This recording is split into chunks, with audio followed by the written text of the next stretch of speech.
Selamat pagi, apa kabar Indonesia Pagi? Hari ini kita buka dari Ponorogo.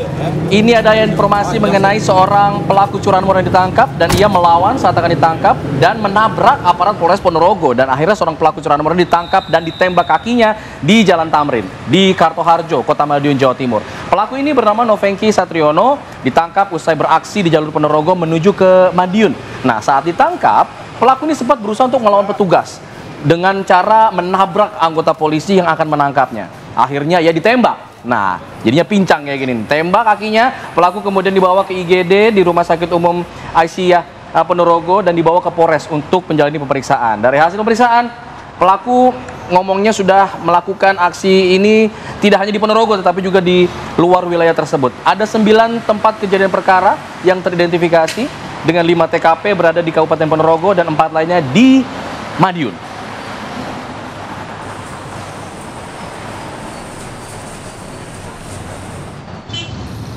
Pemirsa, dianggap kerap meresahkan warga, sekelompok penagih utang atau debt collector diusir pengurus lingkungan di kawasan Seper Barat, Cilincing, Jakarta Utara. Video ini menggambarkan bahwa ada penagih utang yang sedang duduk di sebuah warung. Ini diminta oleh ketua RW untuk meninggalkan lingkungannya karena keberadaan mereka telah meresahkan warga. Namun para penagih utang meresponnya dengan cara yang tidak sopan hingga akhirnya terjadi aksi saling dorong. Khawatir menjadi sasaran amukan warga, para penagih utang akhirnya memilih untuk meninggalkan lokasi.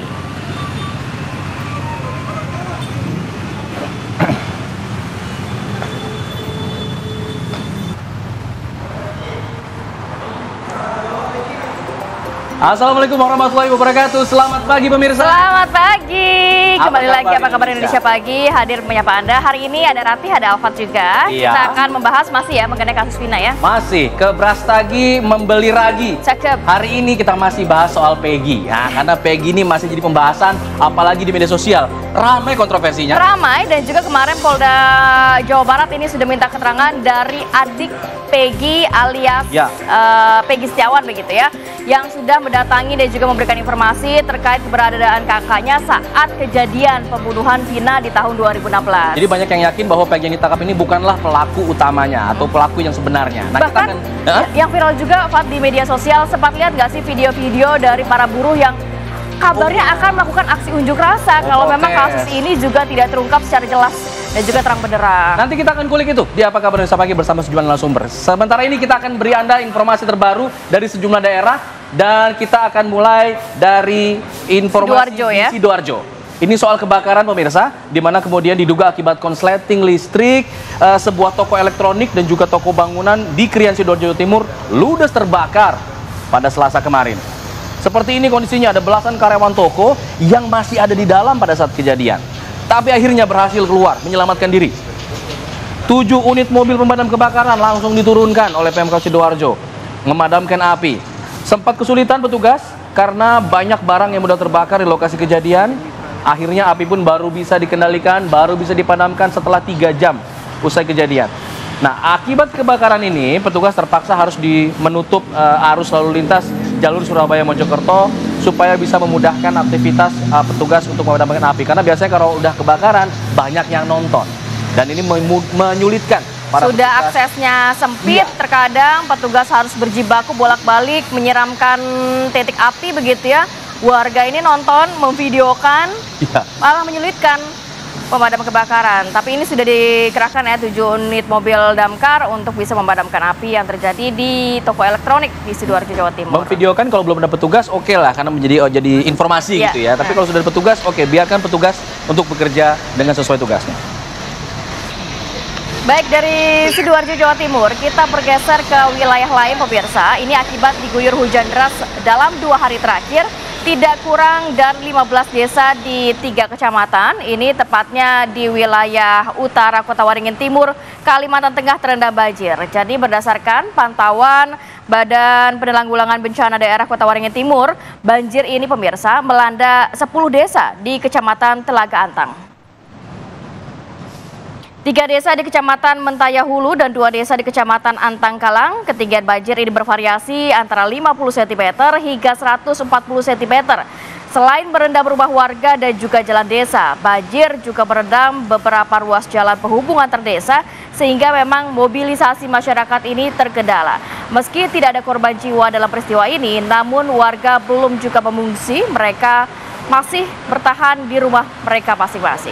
Banjirnya masif karena memang berada di pinggiran sungai, begitu yang kemudian sungainya meluap dan ini membuat banjir hampir terjadi di sebagian besar di desa ini. Sebenarnya kalau melihat ini kan kita sudah di penghujung musim hujan ya.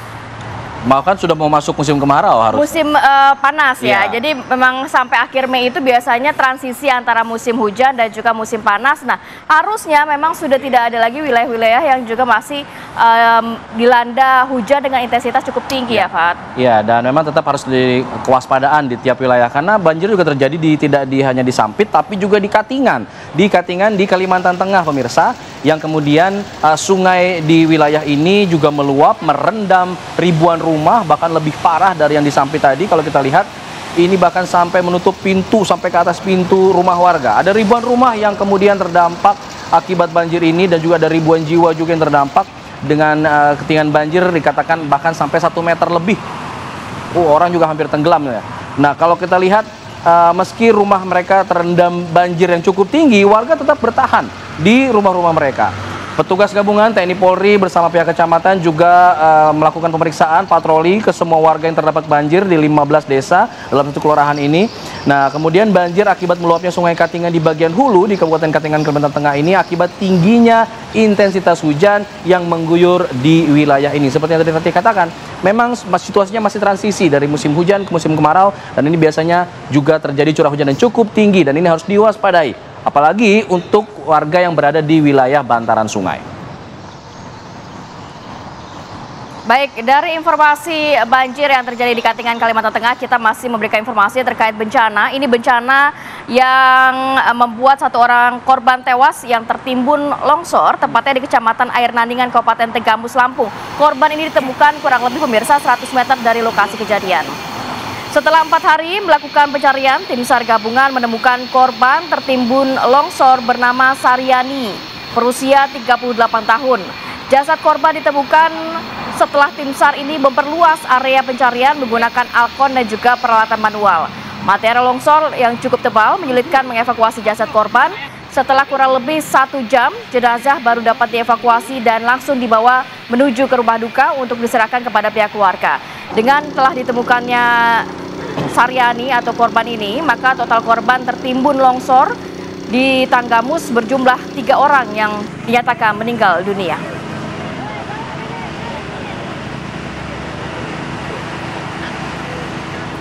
Baik, dari Lampung kita beralih ke informasi lain. Ini kita ke Pariaman. Ini kita akan mengupdate mengenai kasus siswa yang dibakar oleh temannya. Dan mengenai kasus ini, Unit Perlindungan Perempuan dan Anak Polres Pariaman, Sumatera Barat meriksa 3 siswa SD dan 3 orang guru dalam kasus yang tadi saya sebutkan, terbakarnya siswa SD bernama Adelia. Di lokasinya bertempat di Polsek Awa Malintang, petugas dari kepolisian ini memeriksa terduga pelaku berinisial R yang menjadi penyebab terbakarnya Adelia. Pemeriksaan dilakukan setelah adanya laporan polisi dari pihak korban pada Selasa pekan lalu bersamaan dengan meninggalnya Adelia setelah menjalani perawatan di rumah sakit. Setelah memeriksa terduga pelaku dan juga guru, polisi akan menggelar perkara pada hari ini. Nah, dalam kasus ini menurut polisi tidak menutup kemungkinan bahwa guru-guru di sekolah bisa saja dijadikan tersangka karena dianggap lalai dalam mengawasi anak didiknya. Sebagai flashback, kasus ini terjadi pada saat korban mengikuti gotong royong di sekolahnya untuk membakar sampah dan tidak ada pengawasan dari pihak guru, dari pihak sekolah. Dan ini yang kemudian menjadi persoalan, temannya iseng memainkan pertalite, menyiram ke tubuh korban dan akhirnya korban pun terbakar. Jadi si Rimper itu kan menuju ke arah api kok, langsung menuju ke arah api. Baik, sejumlah informasi sudah kita hadirkan pada pagi hari ini untuk membuka Apa Kabar Indonesia Pagi. Tadi ada informasi bencana dan juga update mengenai siswi yang menjadi korban bullying ya. Bahkan sampai meninggal dunia, ini menjadi catatan untuk kita semua, tidak hanya PR dari sekolah tapi juga orang tua dan juga lingkungan sekitar. Kita akan ajak pemirsa Fat untuk memantau bagaimana kondisi terkini pagi hari ini di wilayah Kuningan, Jakarta. Sudah ada Bribda Mercy dari NTMC Polri. Selamat pagi, silakan informasi ya Bribda Mercy.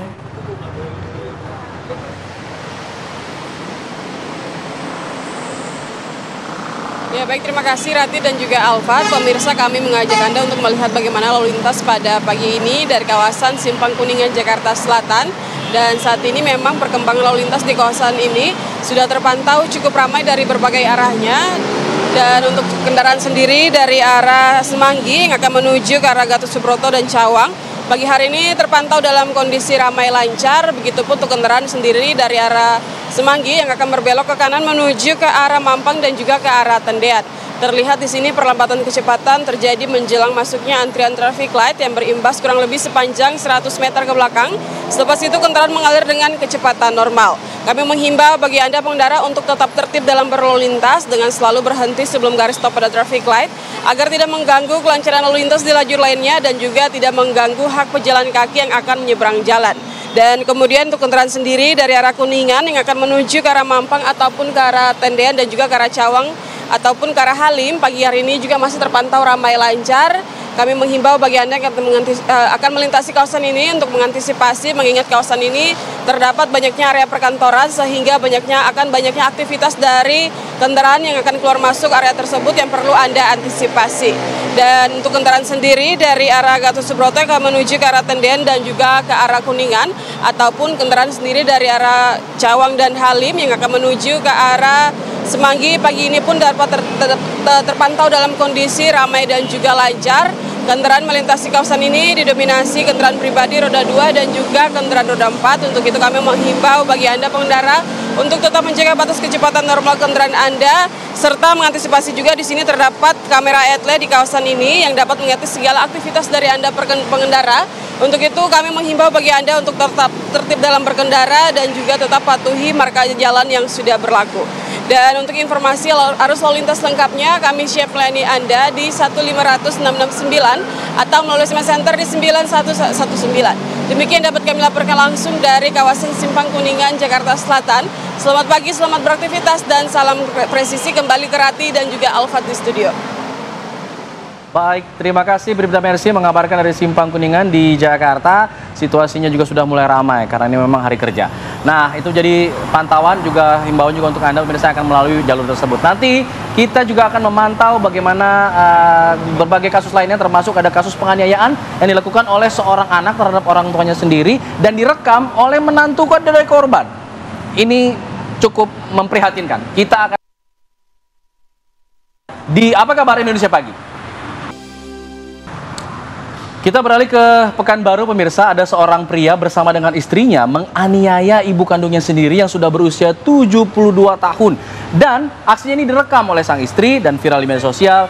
Aksi durhaka anak terhadap ibunya ini terekam dan juga akhirnya viral. Nah, kalau kita lihat pelaku ini diketahui berinisial H dan istrinya berinisial N melakukan aksinya ini di rumah pelaku di Jalan Satria, Kelurahan Palas, Rumbai, Kota Pekanbaru Riau.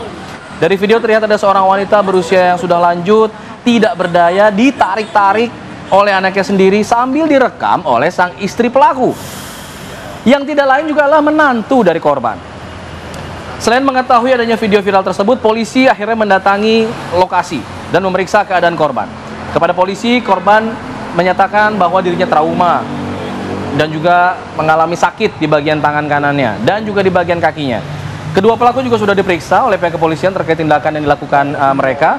Keduanya mengakui memang sering melakukan tindakan seperti itu terhadap ibunya. Polisi juga saat ini masih mengusut tindakan pidana yang dilakukan kedua pelaku. Masih diusut apakah ada tindak pidana atau tidak.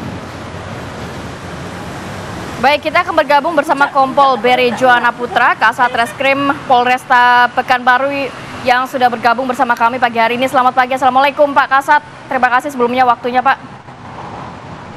Ya, Waalaikumsalam, selamat pagi Mas Alfa dan Mbak Ati. Ya. Pak Kasat, ini miris banget, memprihatinkan masyarakat melihat video yang viral di mana anak durhaka tega menganiaya ibunya. Apa sebenarnya Pak motifnya? Dan kabarnya pelaku ini berulang kali melakukan penganiayaan terhadap ibunya sendiri. Ya, baik Mbak. Jadi sedikit kami jelaskan, memang setelah kami lakukan klarifikasi, ini kejadian awalnya yaitu pada tanggal 10 Mei. Di mana pada tanggal 10 Mei dengan alasan dari terduga tersangka menyampaikan bahwa orang tuanya mau diantarkan ke Gunung Merapi. Namun dari situ dilakukanlah penganiayaan dengan cara menyeret kemudian melakukan penamparan di pipi. Kemudian dari situ pada tanggal 26 Mei kemarin, hari Minggu, viral di WhatsApp kemudian di media sosial terkait masalah videonya. Dari situ kami langsung melakukan ke rumah korban, kemudian kami langsung membawa ibu nenek tersebut untuk dibawa ke rumah anaknya yang kedua. Kemudian untuk yang anak dan menantu yang diduga tersangka, kami lakukan pemeriksaan. Jadi memang ada update terbaru, di mana update terbaru ini awalnya dari pihak keluarga bermusyawarah untuk bikin laporan, namun kemarin sudah sepakat untuk anaknya yang kedua membuat laporan. Gitu. Oke, artinya di sini kalau sudah buat laporan naik ke tingkat penyidikan, Pak, atau bagaimana? Iya, betul, Mas. Kita akan melakukan proses penyidikan dan penyidikan sesuai dengan laporan tersebut, karena ini adalah delik aduan. Kita akan menerapkan pasal 44 Undang-Undang Nomor 23 Tahun 2004 tentang KDRT. Kemudian kita juga sudah melakukan visum terhadap nenek tersebut. Kita juga sudah melakukan observasi di Rumah Sakit Bayangkara, karena pada saat dilakukan visum dari pihak dokter menyarankan untuk dirawat untuk nenek tersebut. Pak Kasat, ini sang nenek memang hanya tinggal bersama anak dan mantunya saja ya? Sudah berapa lama mereka tinggal bareng? Dan berapa banyak perlakuan kasar yang dilakukan anaknya ini?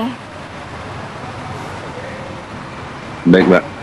Jadi memang untuk nenek tersebut mempunyai 2 orang anak laki-laki yang kemarin kejadian pertama itu terjadi di rumah anaknya yang pertama. Kemudian kami sampaikan kepada nenek tersebut ingin tinggal di mana. Nenek tersebut lebih nyaman tinggal di rumah anak yang kedua, makanya kami antarkan di rumah anak yang kedua di Jalan Nelayan di Pekanbaru.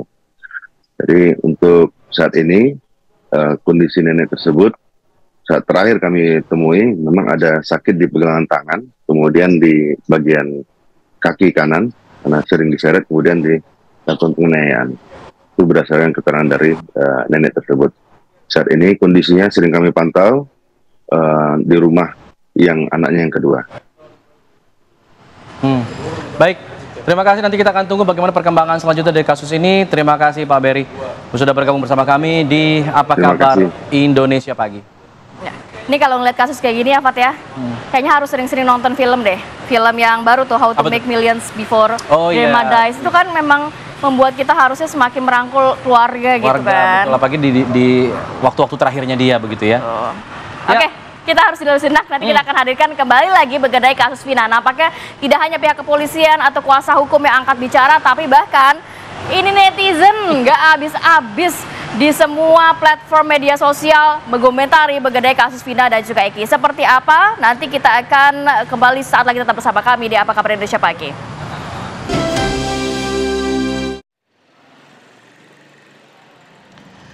Pemirsa, Asosiasi Lawyer Muslim Indonesia mendatangi Bareskrim Mabes Polri guna melaporkan produser film Vina sebelum 7 hari.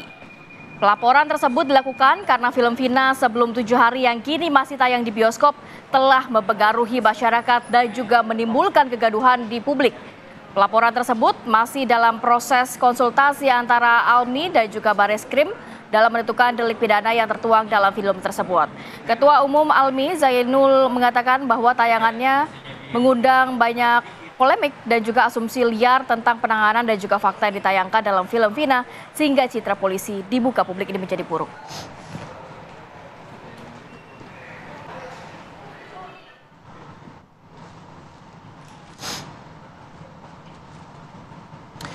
Ya, produser film Vina Sebelum 7 Hari, yaitu Deraj Kalawani juga menyatakan bahwa yang membuatnya atau mencetuskan ide ini muncul membuat Vina ini menjadi film karena ada kasus kesurupan yang viral. Nah, kemudian tim produksi film ini hanya melakukan wawancara dengan pihak keluarga tanpa melihat BAP berkas acara pemeriksaan dari kasus Vina dan juga Eki ataupun melakukan cross check informasi dengan saksi lainnya. Berikut pernyataan dari produser film Vina Sebelum 7 Hari. Kita melihat dulu viral video kesurupan. Itu kan dari awalnya dari situ. Jadi kita berdiskusi dengan keluarga dan tim, ini mau diangkat genrenya kemana. Jadi kita we make sure bahwa nggak pure horror, tapi ada investigasinya, ada crime-nya. Dan tentunya dicampur horror karena ada video kesurupan itu. Gitu. Kalau untuk awal mula, siapa yang kemudian mengangkat tema ini, menceritakan ada kasus seperti ini yang menarik dan hingga saat ini, waktu itu ya pada saat pembuatan film 3 DPO, masih 3 DPO-nya ini belum terungkap? Itu semua kan berdasarkan dari video kesurupan lagi. Ya, kesurupan itu kan menyatakan bahwa 3 DPO ya, ini kan namanya film, ya film itu kan kreatif ya. Dan pasti sebuah film itu pasti ada didramatisi juga gitu. Dan itu awalnya kita mengangkat itu dan narasumber kita ya keluarga almarhumah gitu.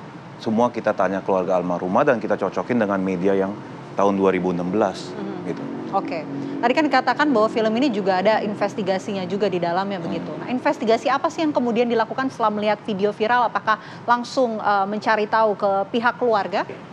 Mencari tahu ke pihak keluarga kan seperti kita ada peran di film ini yang sebagai YouTuber ya. Namanya Dani, itu kan namanya film harus ada dramatisasi yang tadi saya bilang.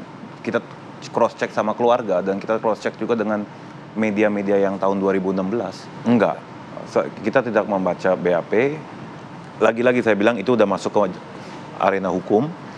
Karena BAP itu yang baca kalau nggak salah, kalau saya koreksi kalau saya salah, yang baca adalah keluarga pada saat tahun 2016. Tapi kelihatannya keluarga tidak punya kopinya atau apa. Dan kita tidak menyangkut ke BAP karena lagi saya bilang itu udah hukum ya. Artinya pembuatan film ini hanya berdasarkan fakta-fakta dari pihak keluarga saja yang menceritakan kejadian di tahun 2016. Di 2016, media-media di tahun 2016 dan yang kita bilang tadi, yang saya bilang tadi yang video kesurupan itu gitu.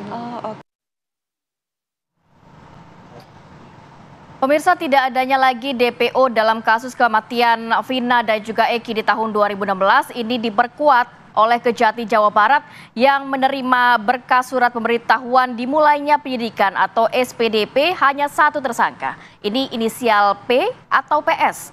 Bahkan Kejati Jabar juga sudah menunjuk 6 jaksa untuk menangani perkara tersebut. Dalam SPDP, Kejati Jabar menerima berkas 1 tersangka atas nama P atau PS yang diduga Peggy Setiawan yang saat ini sudah ditahan di Mapolda Jawa Barat. Pihak Kejati juga membenarkan bahwa dalam SPDP yang diterima 22 Mei 2024 itu hanya 1 tersangka berinisial P atau PS dalam perkara pembunuhan Vina di tahun 2016 silam. Dalam SPDP tersebut juga belum terlampir berkas perkara, namun dalam surat tersebut terlampir surat berkas penyelidikan atas nama PS. Sedangkan untuk lokasi persidangan belum juga ditentukan akan dilakukan di mana.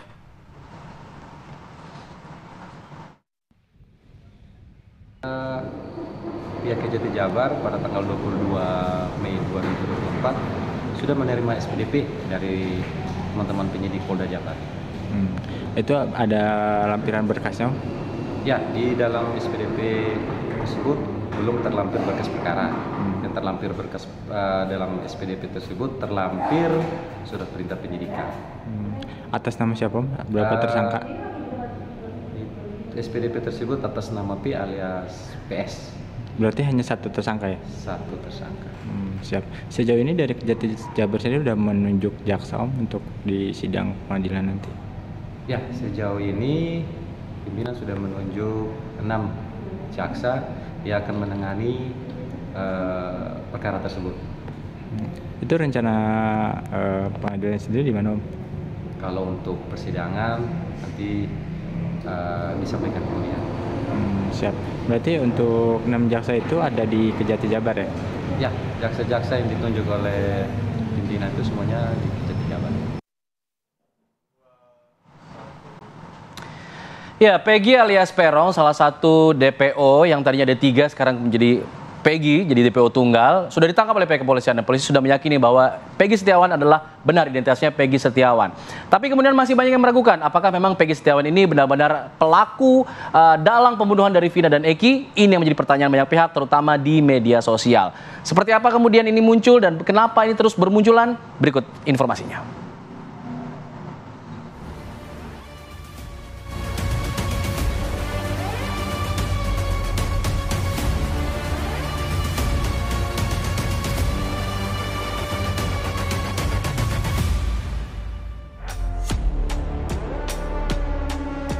Misteri kasus kematian pasangan kekasih Vina dan Eki yang terjadi pada 27 Agustus 2016 silam di Cirebon semakin menyita perhatian publik.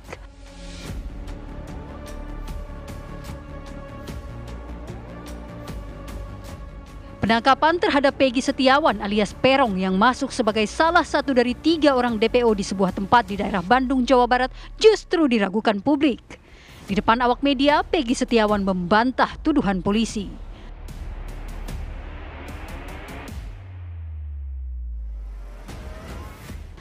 Polisi bahkan merevisi jumlah buronan dari 3 orang menjadi hanya 1 orang, yaitu Peggy Setiawan. Bersamaan dengan ditetapkannya Peggy sebagai tersangka dalam pembunuhan Vina dan Eki.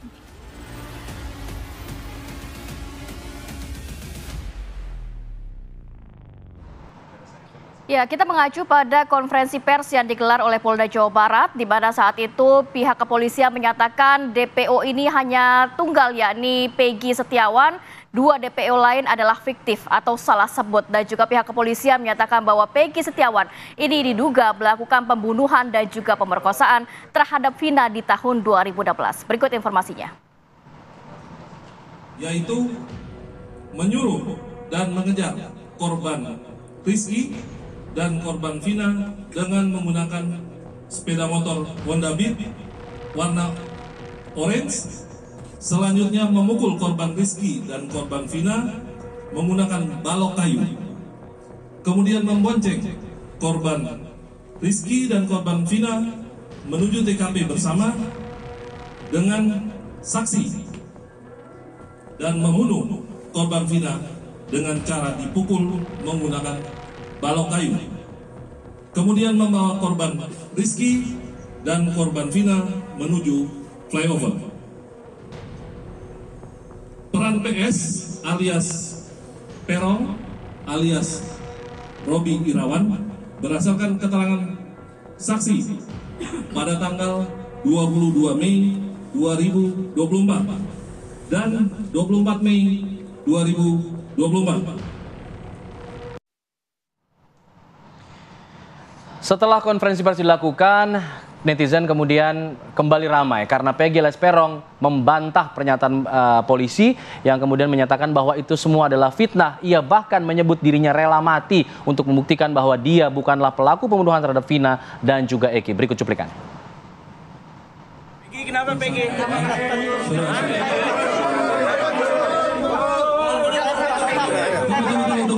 Agar tertib, tunggu sabar. Kenapa ganti identitas? Ya. Kenapa ganti Robi? Saya itu silahkan. Jadi nanti nama gaul saya tidak pernah melakukan pembunuhan itu. Jadi fitnah. Saya rela mati. Saya rela mati. Tidak. Sama sekali tidak. Tidak. Tidak melakukan pembunuhan terhadap Vina dan juga Eki. Tidak. Tidak, jika saya mati saya rela syahid. Oke. Apa yang saya tidak melakukan itu. Saya tidak sama sekali tidak pernah melakukan itu. Pak, tolong jika saya mati, kalian jadi saksi, Pak. Demi Allah, saya tidak pernah. Oke. Tolong jadi saksi ya, Pak. Apa yang bisa meyakinkan bahwa Anda tidak benar-benar membunuh Eki dan juga Karena tidak kenal dia. Tidak kenal sama sekali. Bagaimana dengan pelaku yang lain, Tidak Peggy? kenal. Mereka hanya kenal teman, Pak. Teman, tapi Anda betul ikut game apa? Tidak, sama sekali, Pak. Tidak, saya rela mati, Pak. Jadi kalian jadi saksi kalau saya mati. Pada saat tanggal 27 Anda di mana pada saat Di kejadian? tempat apa? Di apa? Saya di apa? Anda tidak ada di rumah? Tidak ada, sama sekali. Saya rela mati. Saya rela mati, Pak. Saya rela mati, Pak. Saya rela mati. Saya tidak bersalah. Keterangan yang tadi benar semua, Bang? Tidak, saya tidak ikutan geng apa-apa. Apakah Apakah Anda memperkosa? Tidak, sama sekali. Ini adalah fitnah. Kalian jadi saksi jika saya ada apa-apa. Saya rela mati, Pak.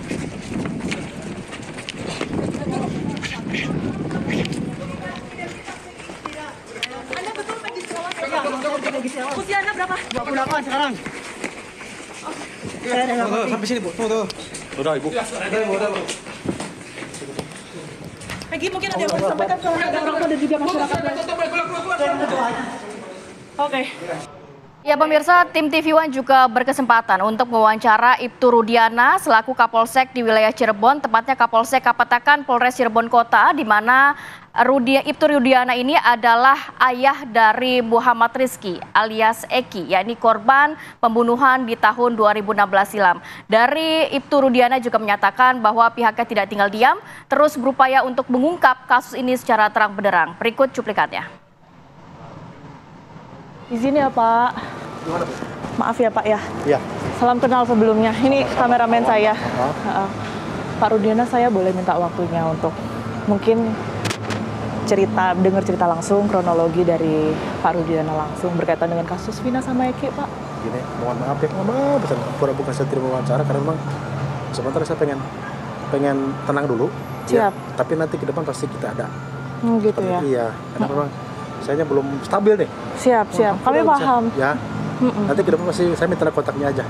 Oh ya, saya kebetulan tadi hubungi Pak Rudiana tapi centang, Pak. Gitu. Nanti saya minta ulang kontaknya aja ya. Boleh alamat ya. Kebetulan kan beredar informasi juga, ini konfirmasi aja Pak. Informasi kalau ternyata 7 orang ini penangkapan di bawah Pak Rudiana, betul ya Pak ya? Makanya mungkin nanti saja ya Pak ya. Punten. Karena memang hal ini tetap kita koordinasi ke pimpinan, bukan saya tidak mau. Mampu dah bisa ya. Saya sementara pengen tenang dulu biar pasti nanti ke depan saya menyampaikan. Oke. Soalnya itu yang beredar takutnya liar juga kan ya Pak di masyarakat. Nanti saya minta mohon media juga pasti. Siap. Boleh? Pak Rudiana. Ya. Siap Pak. Ya. Oke. Ya. Makasih ya Pak. Ya.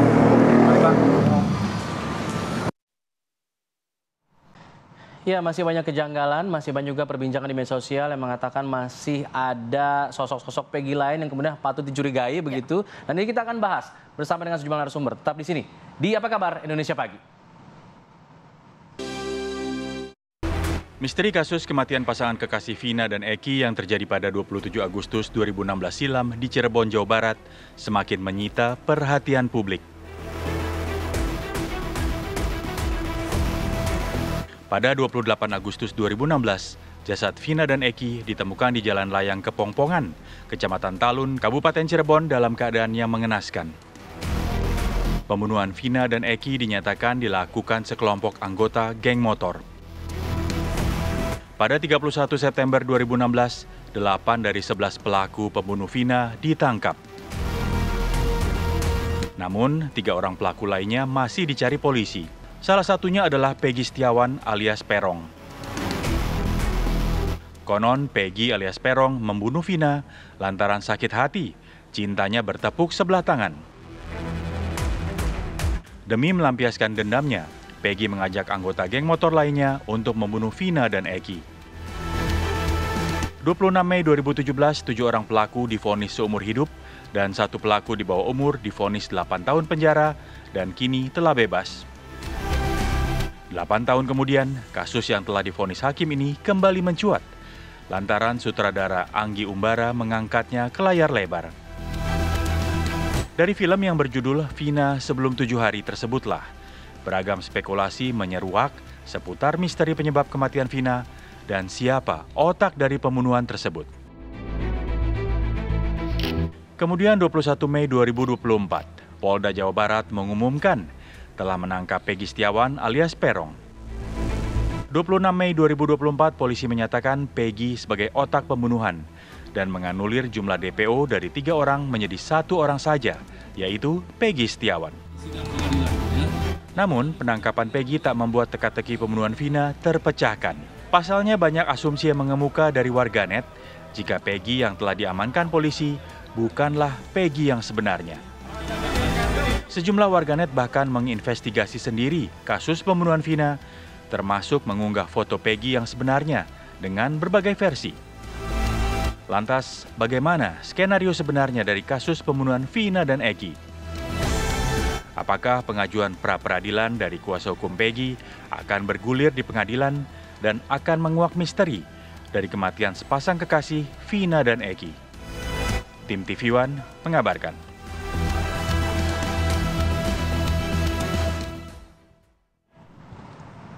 Pasca kasus kematian Vina diangkat di layar lebar, ini netizen tidak hanya berkomentar, bahkan netizen ini mengulik-ngulik siapa sebenarnya Peggy, kemudian Linda, dan juga sosok-sosok DPO lain ya. Untuk membahas mengenai hal ini, kita akan hadirkan beberapa narasumber. Pagi hari ini sudah hadir di studio, sudah ada Mas Rizal Nova Mujahid, peneliti senior Drone Emprit. Selamat pagi Mas Nova. Pagi, Mbak Rat. Assalamualaikum. Kemudian juga ada Prof. Suparji Ahmad, pakar hukum pidana Universitas Al-Azhar Jakarta. Selamat pagi Prof. Pagi Mbak. Kemudian juga ada Bapak Albertus Wahyu Rudanto, anggota Kompolnas RI. Selamat pagi Pak Wahyu, sehat ya? Kemudian juga kita bergabung bersama Ibu Sugianti Irani, kuasa hukum Peggy Setiawan yang bergabung via Zoom. Selamat pagi Ibu Yanti. Pagi. Oke. Ya. Terima kasih waktunya Bapak Ibu. Saya mau ke Mas Nova dulu. Mas Nova, ini nampaknya netizen ramai sekali, bahkan sampai pagi ini tadi saya cek juga di semua platform juga masih membahas mengenai kasus kematian Vina dan juga Eki. Ya. Bagaimana capture dari Drone Emprit melihatnya? Apakah sudah cukup lama netizen berkomentar soal ini? Sejak film ini diluncurkan, bahkan sebelum film ini diluncurkan ada promo-promo itu ya. Nah itu publik sudah berbicara, sudah mengangkat lagi kasus Peggy ini, kasus Vina ini. Lalu mereka juga mempertanyakan, terutama adalah tersangka yang belum tertangkap oleh polisi. 3 DPO itu ya, saat itu ya? Pada saat itu 3 DPO. Jadi setidaknya dari tanggal 7 Mei itu kita sudah melihat ada perbincangan yang sangat tinggi. 7 Mei berarti 20 hari yang lalu ya? Ya sudah 2 minggu tuh. Sudah 2 minggu lebih ya? Masuk minggu ketiga. Lalu perbincangan semakin ramai pada saat Peggy ditangkap tanggal 21 Mei itu, 21 malam. Perbincangan itu semakin tinggi. Dari tanggal 21 saja itu artinya 7 hari ke belakang saya lihat ada lebih dari 27.000 mention. 27.000 mention ini di semua platform Mas Nova? Platform media sosial. Perbincangannya fokus kemana netizen ini? Kalau kita lihat perbincangannya agak berbeda-beda tuh di tiap-tiap platform. Misalkan kita lihat di Instagram. Kalau di Instagram itu kebanyakan orang fokusnya adalah mempertanyakan, berspekulasi. Ini kayaknya apakah ini Peggy yang dimaksud? Berarti setelah penangkapan? Ya, setelah tanggal 7 itu perbincangan sangat tinggi. Setelah tanggal 21 ya, perbincangan sangat tinggi. Di Instagram fokusnya itu apa benar ini Peggy yang dimaksud, apa benar ini Peggy-nya gitu. Karena beredar tuh banyak sekali fotonya ya, ada yang berlubang, ada yang pakai anting, ada yang banyak sekali. Lalu kalau kita lihat perbincangan di Facebook misalkan ada lebih dari 25.000 perbincangan di Facebook, itu isinya kebanyakan adalah spekulasi publik, spekulasi dan cerita-cerita tentang mistisnya. Oh. Jadi agak berbeda tonnya nih kayaknya. Agak beda tuh memang. Jadi isinya tuh ada yang ngomongin tentang kesurupannya, ngomongin kesurupannya, ada yang ngomongin penerawangan berdasarkan berdasarkan arwahnya kayaknya yang ini yang itu, kira-kira kayak gitu di Facebook tuh. Kalau di Twitter perbincangannya kebanyakan publik mempertanyakan kinerja polisinya. Sebenarnya 8 tahun ini kemana saja polisi? Kok DPO yang sedemikian mudahnya sekarang ternyata sedemikian mudahnya tidak tertangkap. Lalu juga dipertanyakan, benarkah kasusnya ini adalah kasus pembunuhan? Jangan-jangan awalnya asal tangkap gitu, awalnya salah tangkap gitu. 8 tersangka yang 8 orang yang sekarang sudah dihukum, lalu satu yang sekarang ditangkap, jangan-jangan ini awalnya ada salah tangkap. Nah, sekarang karena ada desakan dari publik, jadi asal tangkapnya yang gini aja kayak gitu kira-kira. Beda lagi dengan di YouTube. Kalau di YouTube memang agak panjang durasinya ya. Jadi kebanyakan mengkompilasi, menganalisis juga. Jadi intinya ada keraguan publik di situ terhadap kasus ini. Kalau kita lihat pengungkapan kasus perbincangannya ini, itu sentimen negatifnya dominan 46%. Dari 46% perbincangan negatif itu isinya sebagian besar adalah keraguan publik terhadap kasus Vina, apakah kasus ini sudah sesuai? Misalkan apakah Peggy-nya itu yang itu memang betul? Apakah polisi bekerja selama 8 tahun ini dan bisa akuntabilitasnya bisa kita uji? Kayak seperti itu kira-kira. Tapi kalau akunnya sendiri akun ini ya, dalam arti bukan akun bot dan lain sebagainya, memang original begitu ya, Kalau akun-akun. kita lihat siapa saja yang berbincang di sini, ada beberapa yang kita indikasi adalah akun-akun bot, tapi persentasenya sangat kecil, kurang dari 10%. Sebagian besar memang akun publik. Apalagi kalau kita lihat di Facebook, itu sedikit sekali itu akun botnya kalau di Facebook itu. Itu kelihatan sekali, semuanya adalah akun-akun yang aktif akun real. Contohnya dia mengunggah kegiatan sehari-hari, dia berinteraksi dengan yang lain dan sebagainya. Oke.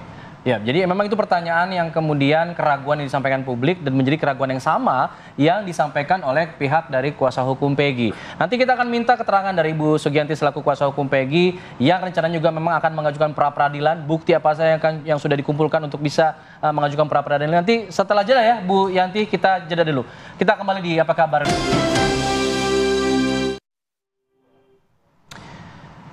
Keraguan publik akan pengungkapan kasus pembunuhan Vina ini sudah tergambar lewat media sosial yang ramai dibicarakan, termasuk keraguan soal sosok Peggy yang sebenarnya apakah benar ia adalah pelaku dari pembunuhan ini. Itulah kemudian juga keraguan disampaikan oleh pihak keluarga dari Peggy. Nah, kita sudah bergabung bersama kuasa hukum dari Peggy, Ibu Sugianti. Selamat pagi, Bu Sugianti.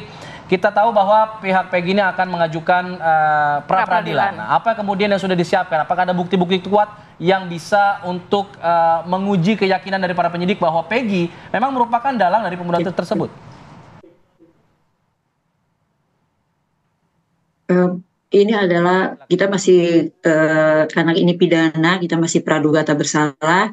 Tentunya kita sudah menyiapkan bukti-bukti dan saksi-saksi yang memang akan menguatkan Peggy adalah bukan pelakunya, karena memang saat itu Peggy tidak berada di tempat pada saat kejadian di tanggal 27 Agustus 2016 dan kami sebagai tim kuasa hukum dari Peggy yakin bahwa itu adalah bukan Peggy yang dimaksud atau Egy yang sebelumnya tersebar atas nama Egy yang dimaksud oleh pihak kepolisian, karena memang kita pun yakin kalau memang polisi saat itu menduga Peggy Setiawan itu adalah pelakunya setelah penggeledahan dilakukan di tahun 2016, kenapa Peggy tidak dipanggil oleh pihak kepolisian untuk diperiksa, karena Peggy tidak melarikan diri, dia hanya bekerja saat itu sedang bekerja di Bandung sebagai buruh bangunan.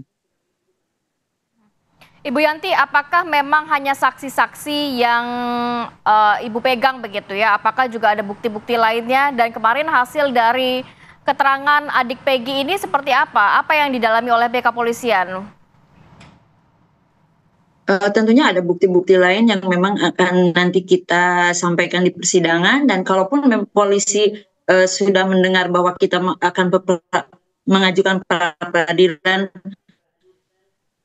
mereka memaksakan diri untuk mengajukan berkas P21 sampai P21, kita tetap akan berjuang di sisi yang menguatkan bahwa Peggy tidak bersalah. Ya, hasil kemarin penyelidikan atau kehadiran dari adik Peggy ini seperti apa? Apa yang didalami oleh pihak kepolisian, Bu? Adik Peggy hanya menerangkan apa yang dia ketahui, karena saat itu dia masih berumur 12 tahun, masih di bawah umur, dan dia mengatakan bahwa saat kejadian memang kakaknya Peggy Setiawan sedang berada di Bandung dan bekerja sebagai buruh bangunan sejak tanggal 30 Juli 2000 Desember 2016. Untuk pertanyaan-pertanyaan lain mungkin hanya pertanyaan-pertanyaan umum saja. Oke, nah salah satu juga yang menjadi keyakinan polisi bahwa ada upaya mengubah identitas, Bu, dari Peggy ini menjadi Robi Irawan ya kalau tidak salah. Nah, kenapa kemudian Peggy mengubah identitas itu? Ini kan jadi kemudian menambah kecurigaan terhadap Peggy. Robi Irawan itu sebenarnya adiknya Peggy. Memang di dalam kartu keluarga itu tercatat ada Peggy Setiawan, ada juga Robi Irawan. Jadi Peggy tidak pernah merubah identitas apapun, karena sesuai dengan KTP itu namanya atas Peggy Setiawan. Begitupun dalam kartu keluarga, ijazah dan raport yang disita oleh pihak kepolisian itu tidak ada perubahan nama, tetap Peggy Setiawan. Identitas itu kan KTP dan KK, jadi tidak ada perubahan di dalam KTP maupun KK atas nama Robi Setiawan. Robi Setiawan itu adalah adik Peggy Setiawan. Oke, saya mau bergeser ke Pak Wahyu. Pak Wahyu, apa temuan terbaru dari Kompolnas dan apa hasil dari kemarin pertemuan dengan Kapolri terkait kasus ini, Pak? Terima kasih, Mbak Rati. Jadi kemarin dari Kompolnas, salah satu komisioner kami, Pak Yusuf Hasim, sudah ke Polda Jabar, diterima langsung oleh Kapolda, Irwasda, Ditreskrim penyidik saat itu, dan penyidik sekarang. Jadi lengkap karena ini bersama Kapolda berarti ya? Dengan Kapolda, karena ini kewenangan di Polda Jabar, karena ini kewenangannya Kompolnas sehingga kita dengan Polri. Tetapi sebelum saya jelaskan, saya ingin komentar sedikit bahwa begini, mengapa ini menjadi ramai dan Kompolnas akhirnya turun tangan dan memberikan reaksi sebagai kasus menonjol. Era 2016-2024 itu kan berbeda. Ya, kemudian waktu itu yang namanya medsos belum semeriah sekarang. Nah, belum semasif sekarang ya. Sehingga sekarang ini yang kita hadapi itu sudah ada dua dunia nyata dan dunia maya. Di dua dunia itu ada beberapa agenda. Ada agenda institusi, agenda polisi yaitu penyidikan, ada agenda publik, ada agenda media. Ini kan bercampur jadi satu sehingga semua spekulasi muncul.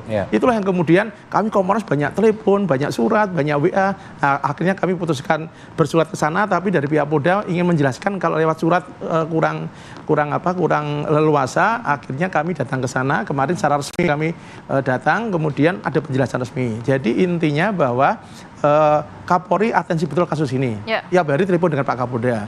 Kemudian yang kedua, temuan kami 3 orang itu tidak dihilangkan, yang 2 orang ini DPO itu, tetapi memang dalam temuan dalam penyidikan yang sekarang ini, yang 2 ini ada datanya tapi nggak ada orangnya. Jadi hanya bisa kan di amar putusan kan ada 3 DPO, Pak? Begini ceritanya, ini kan waktu itu 11 tersangka itu masuk ke pengadilan. Di pengadilan mereka cabut BAP semua. Tetapi kemudian yang di pengadilan kan jadi 8 orang. 7 orang sudah diputus hukuman seumur hidup. Kemudian yang 1 karena di bawah umur 8 tahun. Tahun dulu dia sudah keluar dari LP. Nah, kemudian yang mereka ini banding kasasi dan sudah ingkrah tetap seumur hidup. Artinya putusan pengadilan ini ingkrah. Nah, dan di dalam risalah MA itu ada 3 DPO ini, sehingga sebenarnya kasus ini nggak dibuka kembali, kasus ini belum kelar. Belum tuntas ya. Ada kemudian film Vina sebelum 7 hari. Jadi muncul lah film itu katanya berdasarkan fakta. Jadi rame lagi, dibuka lagi. Lalu kan ini gimana polisi? Dulu bilang 3 DPO dan diyakinkan di pengadilan, sekarang nggak ada. Lalu dilakukan penyidikan ulang, dipanggil lagi mereka yang di LP di Cirebon kan dipanggil ke Bandung. Ditanya satu-satu, menggambarkan dulu bagaimana ceritanya. Dari 3 itu yang nama itu 3 nama itu ada Peggy, ada Doni, ada Andi ya. Itu yang 2 ini nggak jelas orangnya. Maka kemudian polisi meyakini 1 ini dengan bukti yang ada. Kami Kompolnas harus menghormati keyakinan penyidik. Soal benar atau tidak, saya kira nanti pra-peradilan dan pengadilan yang menguji. Tapi itu kami yakini. Tapi kami kemarin menyarankan baru secara lisan dan secara resmi akan kami, biasanya Kompolnas kalau sudah ada itu, Pak Yusuf kembali kemudian paparan ke kita, lalu kita berikan rekomendasi. Salah satu rekomendasi kita, walaupun 2 itu belum jelas, tapi tetap dicari bukti-bukti lain sampai nanti proses pengadilan. Tapi dari hasil perbincangan kemarin, bertemu dengan Pak Kapolri dan lain sebagainya, ditemukan ada penyimpangan nggak Pak dalam penyidikan ini, dalam pengusutan kasus ini? Jadi begini, kami kan pada posisi sebagai pengawas fungsional kepolisian, tentu kami tidak hanya bicara soal kasus tapi juga prosedur. Ya, ada diskusi cukup panjang, tetapi keputusan dari Kapolda akan dilakukan audit internal. Karena audit internal tentu di sana akan dicek saat itu apakah SPO-nya benar, apakah ada miskonduksi dan sebagainya. Karena ini masih audit internal dan perlu ada pendalaman klarifikasi, tentu belum bisa kita ekspos. Sudah berlangsung auditnya atau sudah berlangsung dan biasanya kan harus ada konfirmasi kan, misalkan penjelasan konfirmasi dicek dan sebagainya. Dan saya kira itu kita serahkan aja kepada Polda dulu, nanti pasti ada penjelasan setelah. Pak Wahyu, yang juga menjadi kejanggalan atau pertanyaan dari masyarakat sendiri memang seperti sperma yang tidak didalami siap DNA-nya, kemudian CCTV yang memang ada di lokasi kejadian kenapa tidak dimiliki oleh pihak kepolisian. Hal-hal seperti ini pun sudah didalami belum? Kenapa sampai sekarang? Itu menjadi bagian dari audit, sudah pasti. Tapi hasilnya bagaimana, saya kira kita tunggu saja. Jadi kami percaya kepada masih audit internal, hal-hal yang menjadi kejanggalan, yang menjadi suara di publik tentu menjadi bahan pendalaman. Tapi kan kesimpulan belum disampaikan, sehingga kita hormati saja proses yang dilakukan oleh... Akankah ada pihak kepolisian yang nantinya mendapatkan sanksi mungkin di saat pasti. Kalau memang terbukti begitu ya? Di kepolisian kan ada begini Mbak, ada namanya kode etik.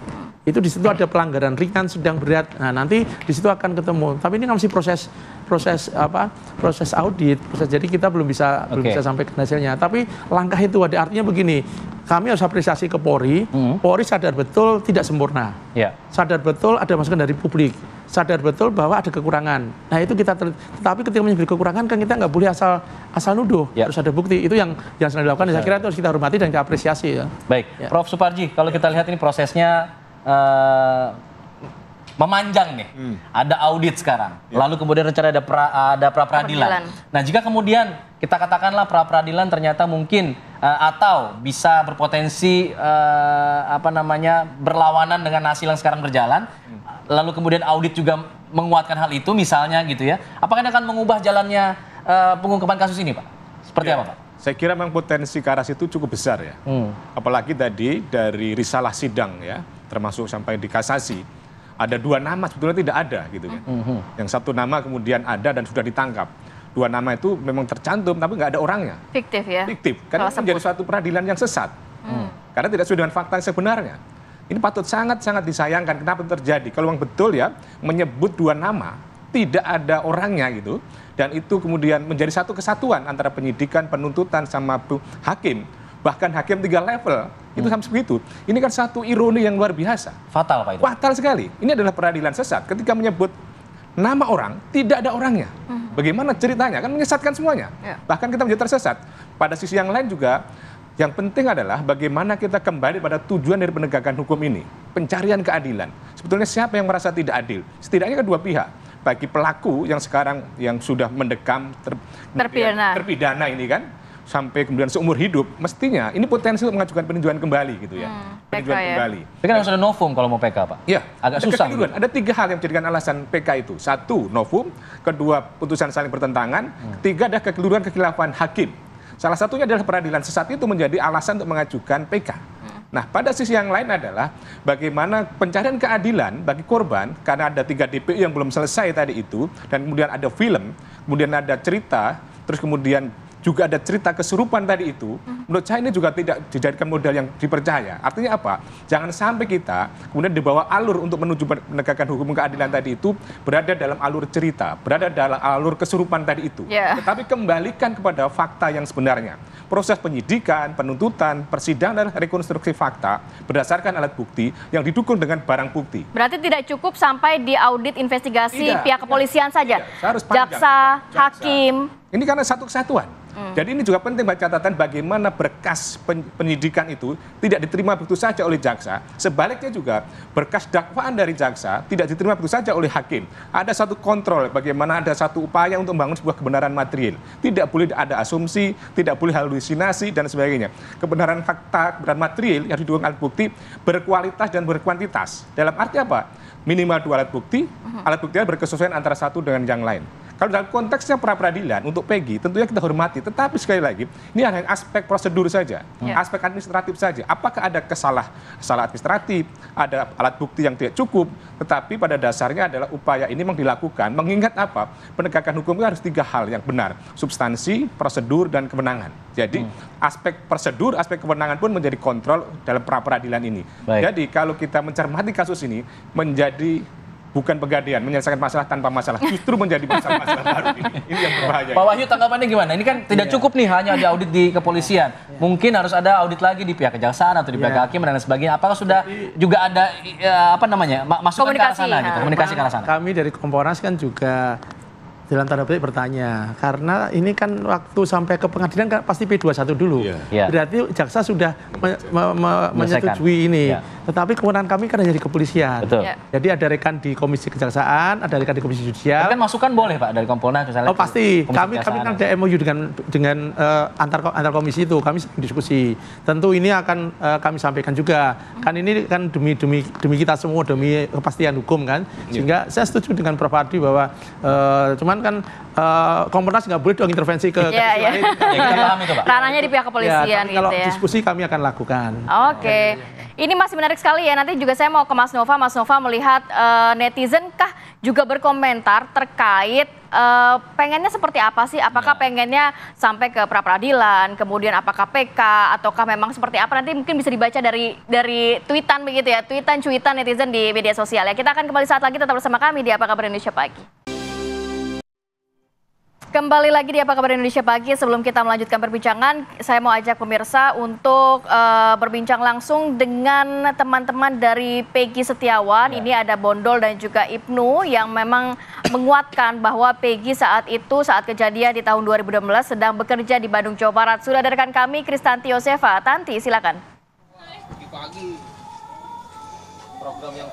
Baik Alfa, Ratih dan juga pemirsa, saat ini saya sudah berada di kediaman dari Peggy Setiawan alias Peron, yang mana di sini sudah terdapat teman-teman dari Peggy Setiawan yang sudah ada bersama dengan kami di sini. Kita akan coba berbicara langsung dengan para saksi ini, yang mana keempatnya mengaku bahwa mereka mengetahui keberadaan Peggy di tahun 2016, yang mana keempatnya ini menyatakan bahwa pada tahun 2016 Peggy sudah berada di Bandung. Bisa kita kenalan dulu dengan Bapak siapa? Ibnu. Oke, Pak Ibnu. Bondol. Oke, dengan Bapak siapa? Bondol. Oke, Pak Bondol. Sebelahnya lagi? Suparman, Pak. Pak Suparman, dan satunya lagi? Robi. Oke, Pak Robi. Oke, baik. Mungkin kita pertama akan ke Pak Bondol terlebih dahulu ya, sebagai teman dari Peggy. Pak, bisa diceritakan sebetulnya apa yang Bapak ketahui tentang Peggy, sejak kapan dia berada di Bandung, kemudian sejak kapan Pak Bondol mengenal Peggy, seperti apa Pak ceritanya? Ya sepertinya gini, Peggy tuh nelpon saya, Mang Bondol kerja enggak? Kalau enggak kerja ke Bandung. Tuh, sama siapa? Kesananya saya belum kesana. Ada Robi udah kesana ya. Ya udah, saya nanti berangkat. Langsung ke rumahnya Robi, berangkat ke Bandung. Ya, hari Minggu itu tanggal 21 berangkat. 21 Agustus 2016 sana ke Bandung. Udah ke proyeknya, ketemu si Peggy, si Parman sama Ibnu.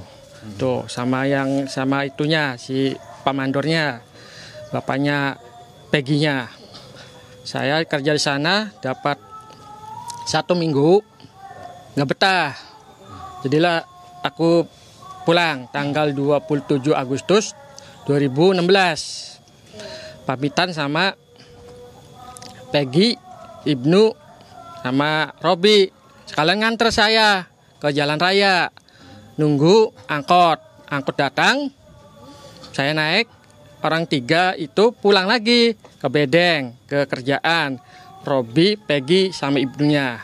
Lalu saya ke Terminal Lui Panjang, naik bis Goodwill, jam 8-an lah, sekitar jam 8.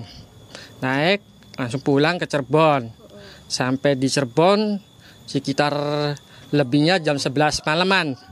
Tuh, di kilometer 202. Lalu saya turun jalan kaki. Di atas banyak rame-rame. Saya lihat jalan, naik tangga. Dia tanya kecelakaan, awal kecelakaan, udah saya pulang tidur, udah berapa hari kemudian itu kasusnya beda lagi, pembunuhan, udah pembunuhan, kata orang-orang si rumahnya Peggy jadi itu digeledah. Bener enggak? Saya main ke rumahnya ketemu ibunya, Ibu Kartini, Ibu Peggy, Mang Bondol, Peggy. Saya kaget. Iya, saya kaget. Apa Peggy? Peggy kan masih di Bandung, saya pulang tuh dia nganter saya. Gitu, pulang lagi. Gak mungkin lah Peggy. Ya udah ceritanya kayak gitu. Tuh, saya kaget. Oke, Pak Bondol. Tapi sejak kapan mengenal Peggy ini? Udah dari kapan? Ya sejak lama sih, pada rekan kerja aja. Kalau ada kerja, saya kerja jadi ajak, gitu aja rekan kerja. Sejak tahun berapa Pak kenal Peggy? Ya lama sih, Lupa tapi lama. Sebelum tahun 2016 atau seperti apa? Ya sebelumnya. Oh. Sudah jauh sebelum tahun 2016. Oke. Baik, terus kemudian kalau ada pekerjaan saling mengabari seperti itu. Saling ngabari, saling ngajak gitu. Oke, berarti mengenal Peggy sebagai rekan kerja juga, teman kerja. Oke, kalau dari yang lain, mengenal Peggy dari tahun berapa, Pak Ibnu ya, betul? Iya. Sepupunya.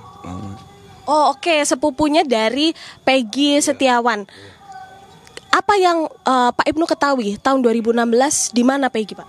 Peggy ada di sana sama saya di Bandung. Terus kemudian nganter bondol ya. Inu, Peggy, Robi. Nah, Peggy sama Robi nungguin saya beli nasi. Terus pulang lagi beli makan tuh.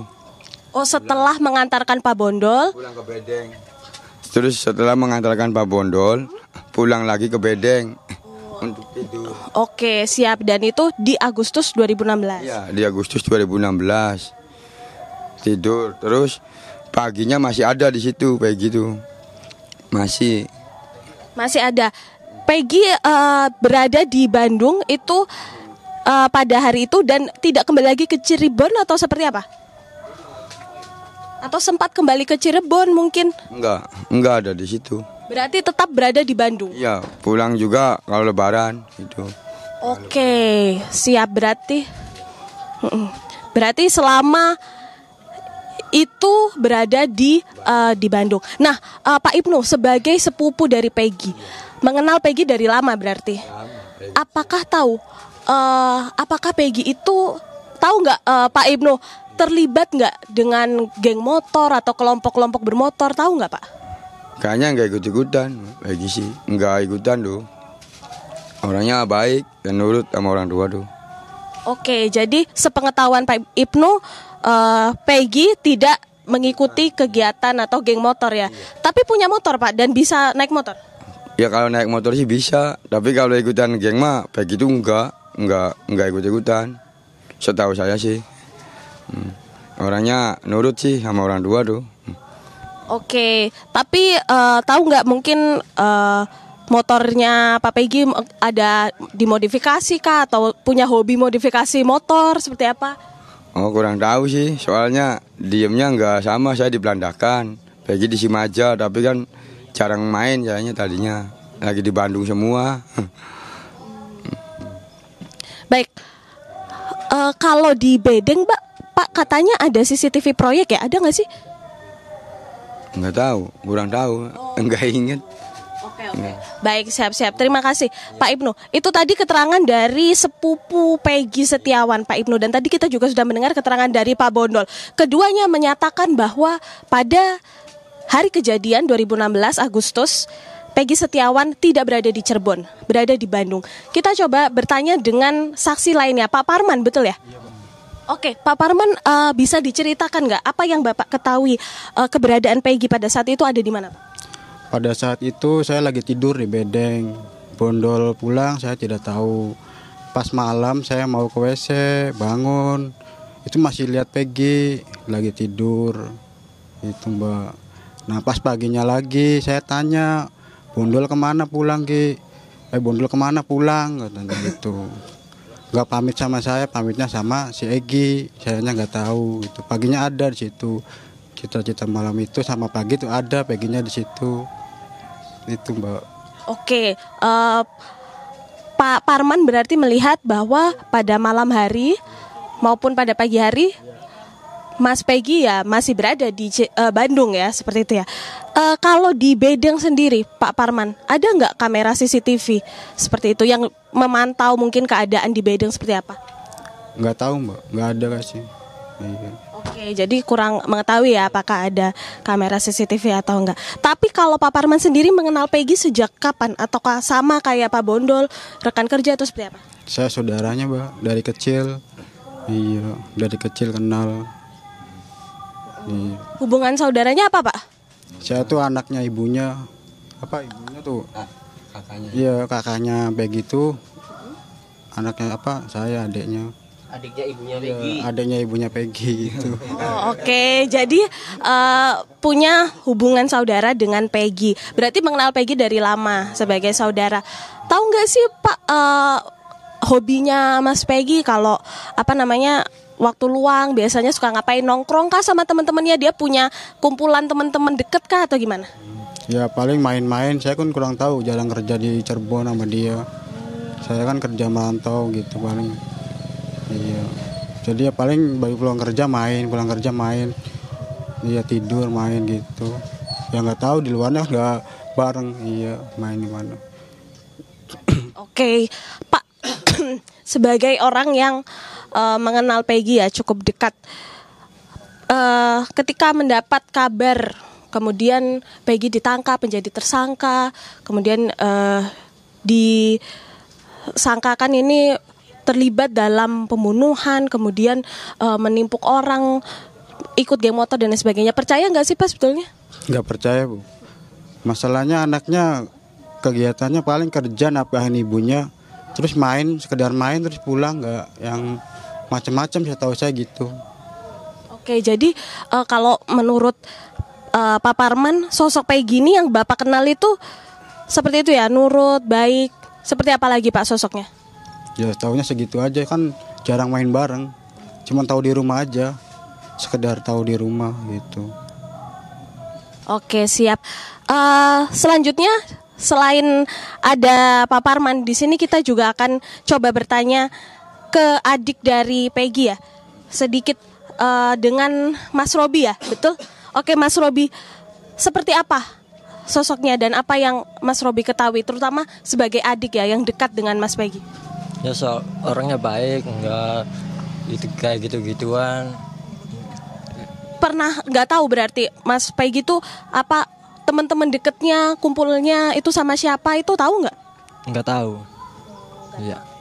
Oke. Tapi pada tahun 2016 yakin Mas Peggy tidak ada di Cirebon pada saat itu? Yakin, nggak ada di Cirebon, ada di Bandung. Bersama dengan Mas Robi? Iya. Sama-sama di proyek yang sama?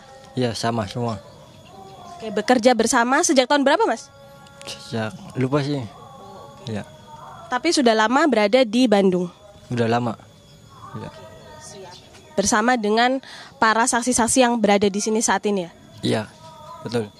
Baik, terima kasih banyak Mas Robi. Sedikit pemirsa setelah kita berbincang dengan para saksi, kita sudah bersama dengan pengacara dari para saksi-saksi yang akan bersaksi untuk Peggy. Ya, dengan Bapak Tony ya, betul? Iya, Tony. Oke, Pak Tony. Seperti apa Bapak melihat kasus ini, penangkapan Peggy kemudian dan saksi-saksi yang pada hari ini bersaksi bahwa pada Agustus Peggy tidak ada di Cirebon tapi di Bandung. Seperti apa Pak melihatnya?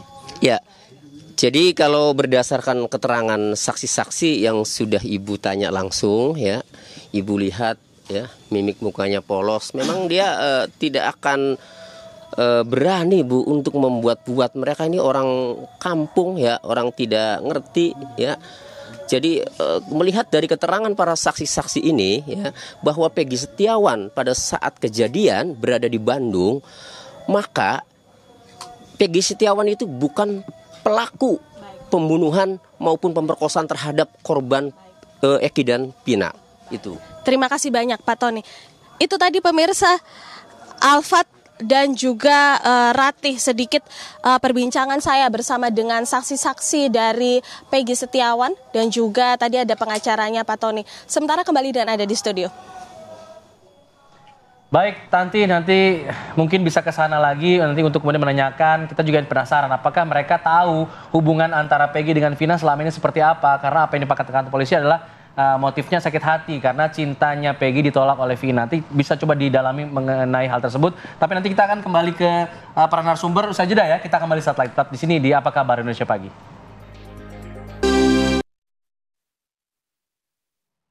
Kembali lagi di Apa Kabar Indonesia Pagi, kita langsung ke Kristanti Yosefa di Cirebon, Jawa Barat. Tanti, mungkin boleh didalami dengan rekan-rekan Peggy dan juga adik Peggy dan sepupu juga. Sebenarnya bagaimana sih hubungan Peggy dengan Vina? Apakah mereka saling mengenal atau tidak? Karena kan memang kabarnya Peggy sakit hati terhadap Vina. Apakah Peggy juga mungkin ada hubungan dengan pihak-pihak lain yang juga bisa memperkuat statement dari Peggy sendiri? Baik, Rati, itu memang menjadi pertanyaan yang kemudian menarik untuk kita dalami semua. Kita akan coba langsung konfirmasi atau bertanya kepada Mas Ibnu ya, sebagai salah satu sosok yang paling mengenal Peggy. Mas Ibnu, tahu nggak sih hubungan antara Peggy dengan Vina? Apakah mereka saling mengenal atau seperti apa, Mas? Setahunya Mas Ibnu? Tidak kenal dan tidak tahu. Oke, tidak tahu ya apakah Mas Peggy mengenal. Tapi kalau Mas Peggy-nya sendiri pernah nggak cerita ke Mas Ibnu tentang curhat gitu mungkin ya, tentang hubungan asmaranya mungkin, pernah mengenal perempuan dan lain sebagainya? Enggak tahu. Enggak. Baik, kalau ke Mas Bondol sendiri pernah nggak tahu nggak hubungan antara Mas Peggy dengan Vina, apakah saling mengenal atau tidak? Karena kabarnya kan Mas Peggy, kalau yang dikabarkan saat ini santer terdengar sakit hati terhadap Vina dan lain sebagainya. Tahu nggak hubungan mereka? Nggak tahu dah. Nggak tahu ya. Tahu apakah mereka saling mengenal atau tidak? Tidak tahu. Oke, kalau Mas Peggy sendiri pernah cerita juga curhat ke Mas Bondol mengenal perempuan kemudian hubungan asmara dan lain sebagainya, pernah curhat tentang itu? Nggak tahu. Nggak pernah? Iya, nggak pernah. Oke, siap. Belum pernah ya berarti curhat seperti itu. Oke, itu tadi Ratih dan juga Alfat, kalau kita mendengar keterangan dari Mas Ibnu dan juga Mas Bondol, ini memang keduanya menyatakan kalau tidak mengetahui seperti apa sebetulnya hubungan antara Peggy dan juga Vina, apakah mereka saling mengenal atau tidak, dan apakah juga pernah menceritakan atau Mas Peggy ini pernah cerita tentang hubungan asmaranya atau tidak ke keduanya. Ini keduanya mengaku tidak atau belum pernah seperti itu. Sementara demikian. Baik, Kristanti Yosefa mengabarkan dari Cirebon langsung bersama dengan para rekan Peggy dan juga saudara-saudara dari Peggy. Pak Wahyu, kalau kita lihat apa yang disampaikan oleh kerabat dan juga keluarga dari Peggy, bagaimana? Apakah mereka ini juga akan diperiksa oleh pihak kepolisian? Karena kan mereka bisa menjadi alibi untuk Peggy bahwa Peggy tidak berada di lokasi. Begini, sekarang kan polisi sedang bekerja keras mengungkap kasus ini kan. Saya kira tentu penyidik lebih tahu lah mana yang harus dipanggil, mana harus diperiksa, mana harus dikonfirmasi, apakah sesuai atau tidak. Itu penyidik saya kira sudah lebih tahu dan kita percayakannya kepada penyidik. Karena begini, saya ingin mengulas sedikit. Di hadapan kita ini ada dunia nyata, dunia maya, ada agenda institusi yaitu polisi mengungkap, ada agenda publik, ada agenda media. Ini kan berjadi satu. Sekarang Polda sudah bekerja, kita hormati saja, kita penyidik sudah punya keyakinan, ya kita hormati, nanti pra-peradilan menguji apakah penetapan tersangka benar tidak. Kalau misalkan tidak, berarti ada evaluasi. Kalau misalkan benar, kan prosesnya nanti diuji lagi di kejaksaan. Saya kira itu kita tunggu saja, nanti kita hormati semua dan kita apresiasi ke kerja teman-teman yang sekarang sedang kerja keras ungkap ini. Prof, terakhir mungkin apa catatan yang paling penting untuk membuat kasus ini terang benderang? Ya, pertama harapannya bahwa ini mampu mengungkap kebenaran material, kebenaran yang sebenar-benarnya, kebenaran yang didukung dengan alat bukti, didukung dengan barang bukti, sehingga kemudian ini menghadirkan sebuah fakta yang terang benderang dan memberikan keadilan. Jangan sampai kemudian menimbulkan masalah baru. Proses hukum sedang berjalan, mari kita kawal bersama, kita pandu bersama dengan tujuan utama menghadirkan sebuah keadilan yang sebenar-benarnya. Tidak lagi ada asumsi, tidak lagi ada imajinasi, tidak ada lagi rekayasa, tapi betul-betul sesuai dengan fakta yang sebenarnya. Mudah-mudahan apa yang dilakukan oleh penyidik nanti mampu mengungkap pelaku yang sebenarnya, demikian pula dalam proses penuntutan maupun proses persidangan juga demikian. Jangan sampai ini menimbulkan cerita-cerita baru yang kemudian justru menimbulkan masalah-masalah baru, ketidakadilan baru. Itu harapan kita. Baik, apakah kemudian harapan itu juga menjadi harapan publik di dunia maya? Tadi kata Pak Wahyu ada agenda di dunia maya, agenda publik juga yang ingin terkait kasus ini. Apalagi ada fakta baru tadi mengatakan ya Peggy tidak berada di lokasi, dikuatkan oleh keterangan dari para rekan-rekannya. Apa yang kemudian bisa tergambar dari dunia maya ini? Ya, jadi Fat, kalau kita lihat riuhnya percakapan di media sosial dan banyak sekali narasi yang berkembang gitu ya, termasuk hoax dan sebagainya. Samar-samar kita bisa tangkap publik itu menginginkan agar permasalahan ini, isu ini jelas. Kalau memang ini adalah kasus pembunuhan, siapa-siapa saja tersangka itu jelas. Jangan dan kalau memang ini hanya kasus kecelakaan juga itu menjadi jelas. Jadi saya kira dengan berbagai macam kritik yang disampaikan kepada kepolisian dan kejaksaan, juga banyaknya dukungan dari publik kepada kepolisian agar mengungkap kasus ini dengan sangat jelas, itu merupakan harapan bahwa kejelasan, ketegasan, dan keadilan itulah yang diharapkan. Itu harapan publik melalui media sosial ya pastinya ya Mas Nova. Terakhir ke Bu Yanti, harapan dari kuasa hukum atau keluarga Peggy seperti apa dan langkah hukumnya ke depannya seperti apa? Saya berharap pihak kepolisian akan bekerja sesuai dengan prosedur dan profesional, jangan sampai menghukum orang yang tidak melakukan perbuatannya dan harus mengakui apa yang tidak dia lakukan. Dan kita pun sudah menyatakan bahwa Peggy saat kejadian tidak ada di tempat dan mohon untuk diuji kembali di titik nol, dilakukan pemeriksaan secara diulang dari awal seperti itu, karena memang Peggy tidak dilakukan pemanggilan saat awal kejadian. DPO pun begitu, DPO itu tidak ada sketsa gambar, 3 orang DPO yang berdasarkan amar putusan tidak ada gambarnya semua. Kalau 2 orang itu dianggap bahwa tidak ada sketsanya, Peggy pun sama, tidak ada sketsanya, dan ciri-ciri yang ada di DPO terhadap Peggy itu sangat-sangat berbeda, dari umur, ciri-ciri rambut, alamat, dan juga tinggi badan, itu tidak sesuai dengan Peggy Setiawan. Jadi saya harap polisi mengkaji ulang, bekerja secara profesional. Baik, kita akan tunggu nanti langkah hukum selanjutnya dari pihak Peggy dan kelanjutan di kasus ini akan seperti apa. Terima kasih Bu Yanti, terima kasih Pak Wahyu, terima kasih Pak Prof. Panji, terima kasih Bapak Ibu, Mas Nova sehat sudah Assalamualaikum. bergabung bersama kami di Apa Kabar Indonesia Pagi. Usai jeda kita akan kembali dengan informasi lainnya, pemirsa tetap di sini di Apa Kabar Indonesia Pagi. TV One kembali menggelar event Marathon One Run yang kedua di kawasan epicentrum Rasuna Kuningan, Jakarta. Kegiatan ini merupakan event tahunan yang sebelumnya sukses diadakan di tahun 2023 dengan lebih dari 4.000 runner. Kali ini sebanyak 5.000 runner turut berpartisipasi pada event One Run 10K 2024. Pada kegiatan ini, Bank Mandiri menjadi salah satu yang turut berpartisipasi dalam mensukseskan kegiatan ini, dan tentunya semakin menambah kemeriahan Marathon One Run 10K.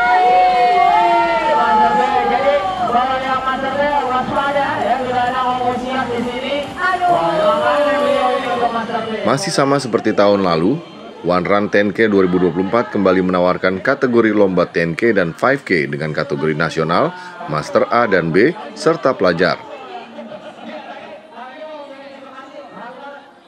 Dengan rute mengarah ke Jalan Rasuna Said hingga kawasan Menteng, dengan memperebutkan podium 1-5 dari berbagai kelas yang diperlombakan. Tidak hanya memberikan sensasi maraton yang berkualitas, event Marathon One Run 2024 ini dimeriahkan juga dengan berbagai macam hiburan yang dapat dinikmati oleh para runner.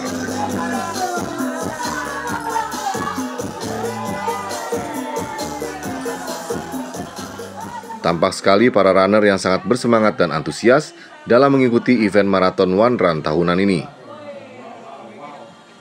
Dengan adanya gelaran event Marathon One Run yang didukung oleh Bank Mandiri, diharapkan dapat mendorong gaya hidup sehat masyarakat Indonesia agar lebih bugar dan produktif, serta memberikan kesadaran tentang pentingnya berolahraga bagi kesehatan, dan Bank Mandiri menjadi perusahaan yang akan selalu mendukung event-event positif yang semakin banyak diminati masyarakat Indonesia.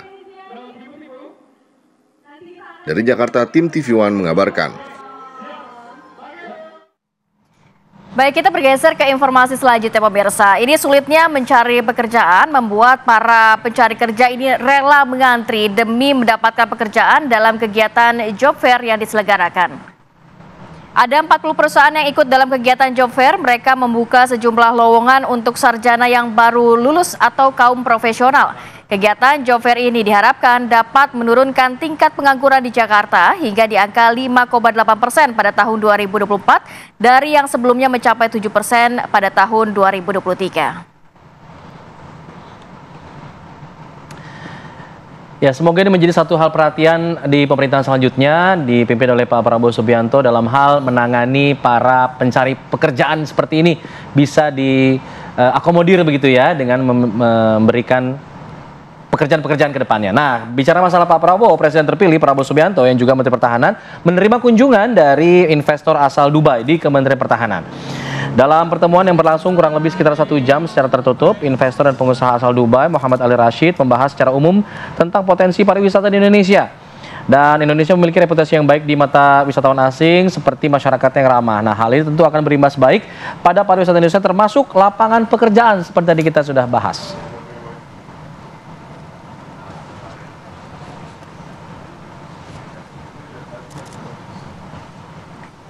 Baik, kita ke informasi selanjutnya pemirsa. Sementara itu Presiden Joko Widodo baru saja menaikkan peraturan pemerintah tentang penyelenggaraan tabungan perumahan rakyat atau TAPERA. Sehingga nantinya bakal ada potongan gaji bagi pekerja di Indonesia termasuk karyawan swasta dengan besarannya ini mencapai 3%. TAPERA atau tabungan perumahan rakyat kini bukan hanya diwajibkan pada pegawai negeri sipil tetapi juga bagi pegawai swasta. Aturan di dalam peraturan pemerintah nomor 21 tahun 2024 ini yang ditandatangani Presiden Joko Widodo, PP 21 ini merupakan perubahan atas peraturan pemerintah nomor 25 tahun 2020. Jadi setiap pekerja dan juga pekerja mandiri berusia minimal 20 tahun berpenghasilan paling sedikit sebesar upah minimum ini wajib menjadi peserta TAPERA. Pemerintah memberi waktu pada pemberi kerja untuk mendaftarkan para karyawannya paling lambat tahun 2027.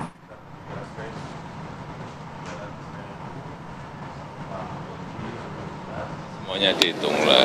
Biasa dalam kebijakan yang baru itu pasti masyarakat juga ikut berhitung, mampu atau nggak mampu, berat atau nggak berat. Seperti dulu waktu BPJS di luar yang BPI yang gratis 96 juta kan juga ramai, tapi setelah berjalan kan saya kira merasakan manfaatnya bahwa rumah sakit tidak dipungut biaya, hal-hal seperti itu yang akan dirasakan setelah berjalan. Kalau belum biasanya pro dan kontra. Pak Presiden,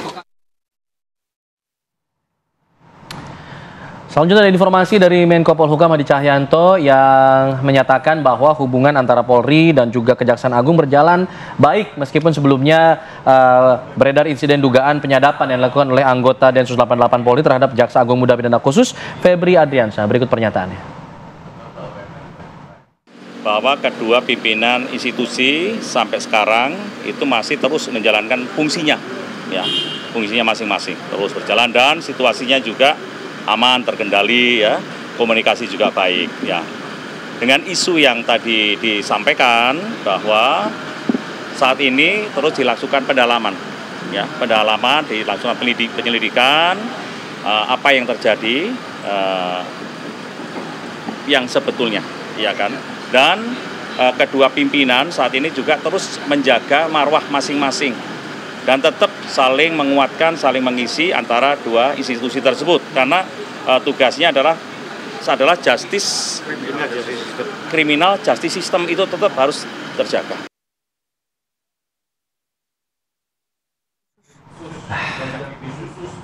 Baik, kita ke informasi mancanegara pemirsa, di mana serangan brutal terus dilakukan oleh Zionis Israel ke wilayah Gaza Palestina, tepatnya di wilayah Rafah. Bahkan juga publik ini akhirnya bergerak dengan terus menyuarakan hashtag All Eyes on Rafah. Serangan terus dilancarkan, bahkan mencapai lebih dari 36.000 orang dan lebih dari 81.000 orang lainnya terluka. Jet-jet tempur dan juga drone Israel tanpa henti membombardir Gaza Palestina. Dalam 24 jam terakhir, tentara Israel membunuh sedikitnya 66 warga Palestina melalui serangan udara yang menargetkan tenda-tenda pengungsian di Rafah, termasuk juga di Kem Mawasi, yakni di Rafah Barat.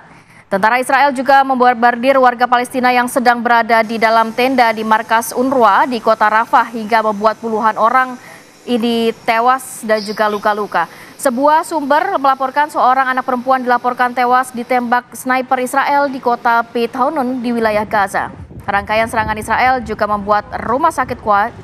Satu dari dua rumah sakit yang masih beroperasi di Gaza terpaksa untuk ditutup.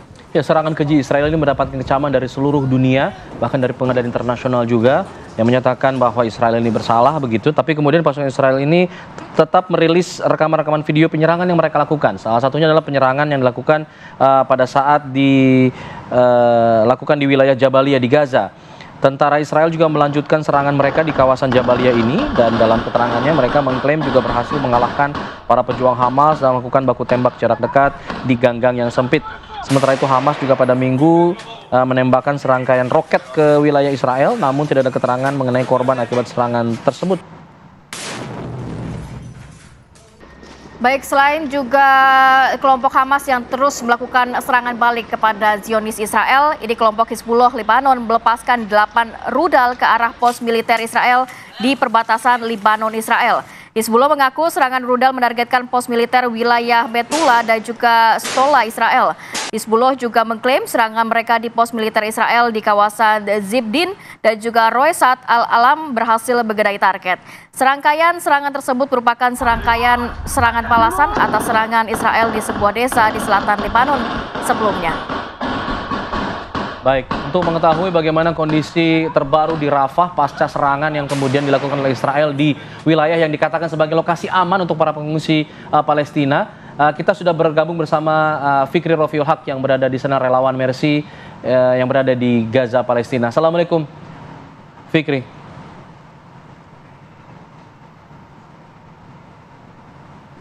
Baik, Fikri, apakah masih terlihat atau terdengar serangan yang dilakukan atau terjadi di wilayah Rafah? Ya, baik. Selamat pagi waktu Gaza, Mas Alfa dan juga Mbak Kamarati. Memang kondisi di jalur Gaza semakin memburuk pasca serangan darat yang dilakukan oleh pihak Zionis Israel sejak 7 Oktober lalu. Pada Senin 7 Oktober lalu, 7 Mei lalu maksud kami, yang dilakukan oleh pihak Zionis Israel di kota Rafah, di jalur Gaza bagian selatan, sehingga memang pembantaian masih terus dilakukan oleh pihak Zionis Israel. Informasi dari kantor media pemerintah Gaza ataupun Kementerian Kesehatan Palestina mengatakan dalam waktu kurang 24 jam terakhir saja terdapat 72 warga yang meninggal dan 383 lainnya mengalami luka-luka, sehingga total korban dari 7 Oktober lalu sampai hari ini hari ini sudah memasuki 235 hari atau sudah memasuki 8 bulan genosida yang dilakukan oleh pihak Israel terhadap warga Gaza. Korban menyentuh angka 36.000 lebih, di mana terdapat 15.200 adalah anak-anak dan juga 10.000 lebih dari kalangan wanita, serta terdapat 493 tenaga kesehatan atau tenaga medis dan 147 jurnalis dan juga 192 tenaga PBB ataupun pekerja UNRWA yang meninggal, yang menjadi target sasaran Israel sejak 7 Oktober lalu. Ya, Mas Fikri, melihat serangan brutal terus dilakukan Israel bahkan ke kawasan kamp-kamp pengungsian di Rafah, sejauh ini apakah juga cukup banyak rumah sakit yang bisa menampung para korban luka dan juga meninggal dunia di sana? Berapa banyak rumah sakit yang masih bisa beroperasi, Mas Fikri? Sementara informasi yang kami dapatkan memang dari Kementerian Kesehatan Palestina mengatakan sudah 33 rumah sakit berhenti beroperasi dari 36 rumah sakit. Artinya hanya 3 rumah sakit yang benar-benar yang bisa beroperasi, dan memang sebenarnya rumah sakit itu tuh benar-benar tidak benar-benar berfungsi secara baik, karena memang salah satunya di Rumah Sakit Syuhada Al-Aqsa, walaupun masih menerima korban-korban akibat perang ini, namun rumah sakit itu pun kehabisan bahan bakar saat ini, sehingga ketika malam hari sangat gelap gulita dan juga sama seperti rumah sakit lainnya, rumah sakit Kuwait ataupun rumah sakit Eropa yang ada di Jalur Gaza bagian selatan, sehingga ini menyebabkan banyaknya korban-korban tidak bisa ditangani secara baik, karena memang krisis-krisis yang dialami oleh rumah sakit pun itu obat-obatan juga semakin menipis karena blokade yang dilakukan oleh pihak Zionis Israel, terutama blokade yang dilakukan oleh mereka di kota Rafah, sehingga menyebabkan border Rafah yang satu-satunya border untuk memasukkan bantuan-bantuan itu terpaksa tertutup sejak serangan darat yang dilakukan oleh mereka pada 7 Mei Senin lalu. Baik, terima kasih Fikri Rofiul Haq, tetap jaga keselamatan di sana. Kami terus berdoa untuk teman-teman di sana, termasuk para relawan Mercy dari Indonesia yang berada di sana. Tetap semangat, tetap berjuang. Kita harapkan bisa segera berakhir serangan-serangan di sana. Terima kasih. Terima kasih banyak Mas Fikri. Assalamualaikum. Dan pemirsa, usai Apa Kabar Indonesia Pagi ini, kita nanti akan menuju ke program Kabar Utama Pagi. Ada rekan kami, Ana Telita, yang akan mengabarkan dari Kabar Utama Pagi. Ada informasi apa yang menjadi headline utama di Kabar Utama Pagi. Silakan, Ana. Ya, Alfat dan Rati, selamat pagi. Mungkin begini, sulitnya mencari pekerjaan ini membuat para pencari kerja rela mengantri lama di sebuah job fair di Jakarta. Kita akan hadirkan informasinya nanti secara langsung. Selain itu juga mengenai penemuan mayat di dalam toren. Ini kita akan dalami di Kabar Utama Pagi juga. Kita akan berbincang bersama dengan sang ibu yang diduga merupakan korban mayat di dalam toren. Selengkapnya sesaat lagi di Kabar Utama Pagi. Baik, terima kasih Ana Telita. Selengkapnya di Kabar Utama Pagi sesaat setelah Apa Kabar Indonesia Pagi. Akhir kata, saya Kabarati Kusuma. Saya Pak Alfa Tauhid, pamit undur diri. Terima kasih. Sampai jumpa.